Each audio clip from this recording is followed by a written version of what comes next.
Nós escolhemos trabalhar com a cerveja artesanal, porque ela tem uma composição muito complexa de compostos orgânicos, o que torna o estudo mais interessante e cheio de possibilidades. Entre os principais componentes está o etanol, que é o responsável pelo teor alcoólico da cerveja. Também temos os ésteres, que se formam a partir da reação entre ácidos e alcoóis, e que são fundamentais para o aroma característico da cerveja. O lúpulo também é um componente importante. Ele contém óleos essenciais que contribuem com o amargor e o aroma. Os carboidratos, que são os açúcares utilizados na fermentação, responsáveis por gerar o álcool e o dióxido de carbono. E por fim, temos os polifenóis, que influenciam na cor e no sabor da cerveja. Por causa dessa variedade de compostos orgânicos, conseguimos realizar diversos testes físico-químicos, como densidade, formação de espuma, cor, pH, teor alcoólico, miscibilidade e ponto de ebulição. Para o nosso trabalho, nós utilizamos duas cervejas artesanais com composições diferentes, uma clara e uma escura, justamente para comparar os resultados obtidos em cada teste e entender como essa variação de compostos interferem nas propriedades e nas características finais de cada tipo de cerveja. Primeiramente, realizamos a análise do pH das amostras de cerveja. O pH ideal da maioria das cervejas fica entre 4 a 4,5, que é uma faixa que garante qualidade, estabilidade e sabor. Um pH dentro desse intervalo ajuda a evitar o crescimento de micro-organismos indesejados e também influencia diretamente o equilíbrio de acidez e amargor da bebida. Utilizamos dois métodos para medir o pH. O método quantitativo, com o pHmetro digital, que é mais preciso, e o método qualitativo, com papel indicador universal. Através do pHmetro, obtivemos os seguintes resultados. A cerveja escura, que é uma stout, apresentou um pH de 4,39 e a cerveja clara, uma Best Bitter, apresentou um pH de 4,17, ambas medidas a 24,8 graus Celsius. Já com o papel indicador, observamos um pH aproximado de 4 para as duas amostras, que é um valor bem próximo ao obtido digitalmente. Esses resultados confirmam que as cervejas estão dentro da faixa ideal de pH, indicando uma boa fermentação e estabilidade do produto. Nesse experimento, tivemos como objetivo determinar o ponto de ebulição de diferentes tipos de cerveja, sabendo que a cerveja é uma mistura composta principalmente por água, álcool e outras substâncias, e por isso seu ponto de ebulição pode variar entre 78 graus e 100 graus. Durante o aquecimento, observamos que a cerveja clara entrou em ebulição a cerca de 60 graus, enquanto a cerveja escura atingiu o ponto de ebulição por volta de 70 graus. Com base nos resultados obtidos, foi possível observar que o ponto de ebulição das cervejas varia de acordo com a composição química, especialmente pelo teor alcoólico e pela presença de açúcares e compostos orgânicos.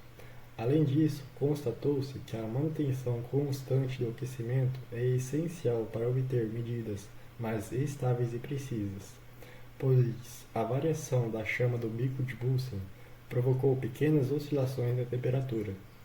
Portanto, o experimento demonstrou de forma prática que substâncias mistas, como a cerveja, não possuem um ponto de ebulição fixo, mas sim uma faixa de ebulição, que depende da proporção dos seus componentes. No teste de cor, utilizamos o espectrofotômetro modelo DR4000. Esse equipamento é amplamente utilizado para determinar a intensidade da cor das cervejas, sendo um parâmetro importante na avaliação de qualidade e padronização do produto.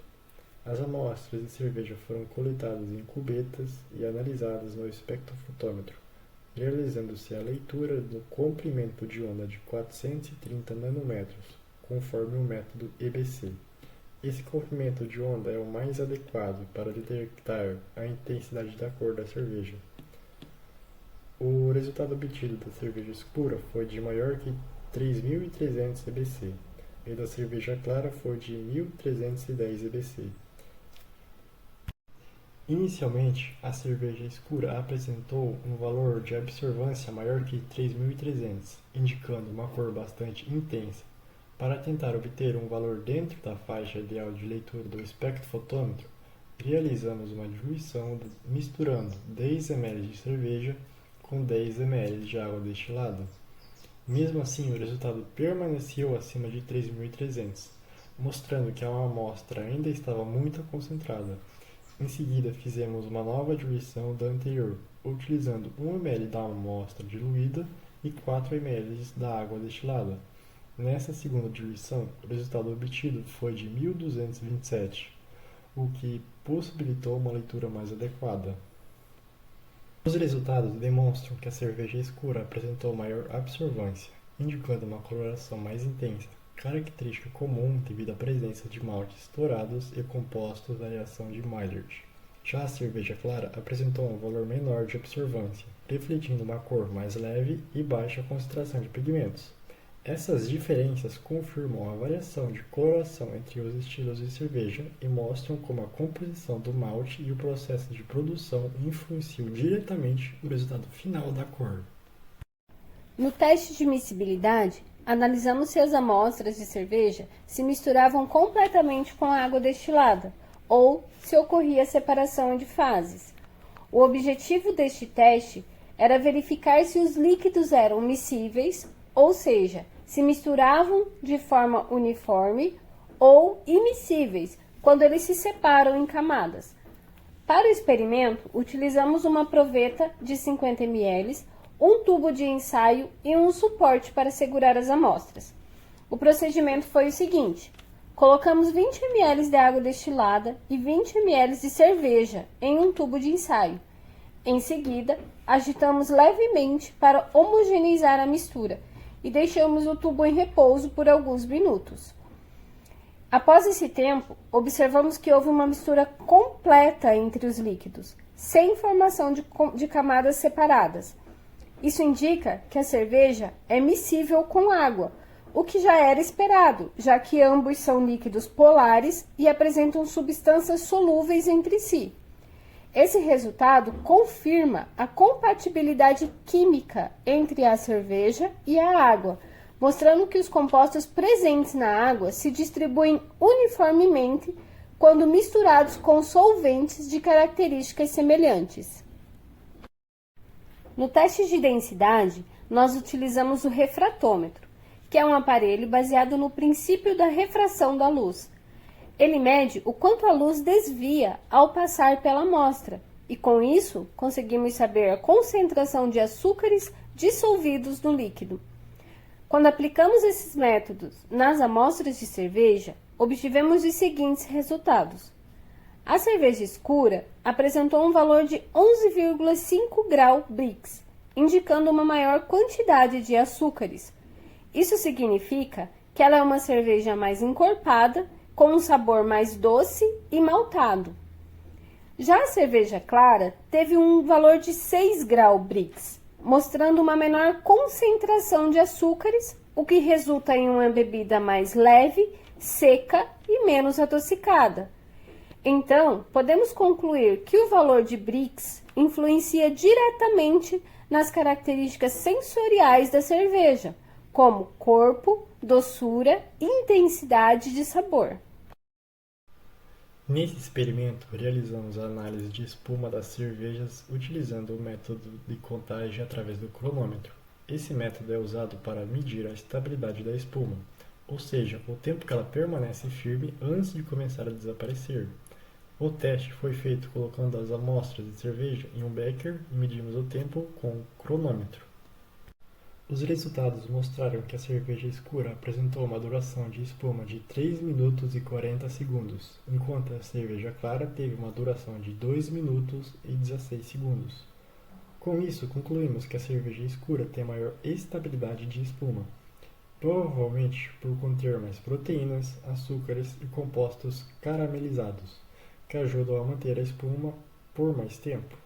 Já a cerveja clara, por ter uma composição mais leve, mostrou menor persistência da espuma.